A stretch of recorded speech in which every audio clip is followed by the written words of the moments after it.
Today, I have some good news to report from the Middle East. I just spoke with the Prime Minister of Israel and Lebanon.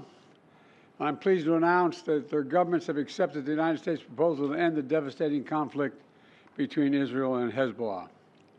I want to thank President Macron of France for his partnership in reaching this moment. All told, this has been the deadliest conflict between Israel and Hezbollah in decades. Under the deal reached today, effective at 4 a.m. tomorrow local time, the fighting across the Lebanese-Israeli border will end.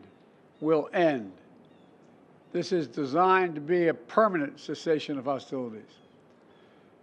What is left of Hezbollah and other terrorist organizations will not be allowed, I emphasize, will not be allowed to threaten the security of Israel again.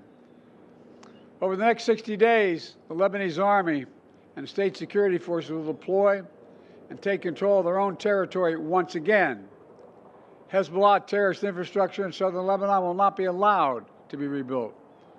And over the next 60 days, Israel will gradually withdraw its remaining forces. And civilians on both sides will soon be able to safely return to their communities and begin to rebuild their homes, their schools, their farms, their businesses, and their very lives. There will be no U.S. troops deployed in southern Lebanon. This is consistent with my commitment to the American people to not put U.S. troops in combat in this conflict. Instead, we, along with France and others, will provide the necessary assistance to make sure this deal is implemented fully and effectively. Let me be clear. If Hezbollah or anyone else breaks the deal and poses a direct threat to Israel, then Israel retains the right to self-defense consistent with international law, just like any country when facing a terrorist group pledged to that country's destruction. Over the coming days, the United States will make another push with Turkey, Egypt, Qatar, Israel, and others to achieve a ceasefire in Gaza.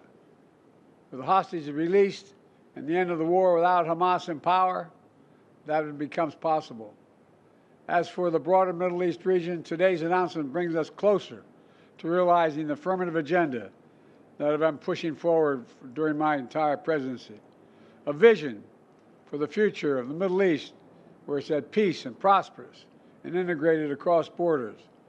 A future where Palestinians have a state of their own, one that fulfills its people's legitimate aspirations, one that cannot threaten Israel or harbor terrorist groups with backing from Iran.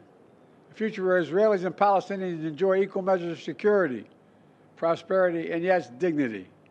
To that end, the United States remains prepared to conclude a set of historic deals with Saudi Arabia, to include a security pact and economic assurances, together with a credible pathway for establishing a Palestinian state and the full normalization of relations between Saudi Arabia and Israel, a desire they both have.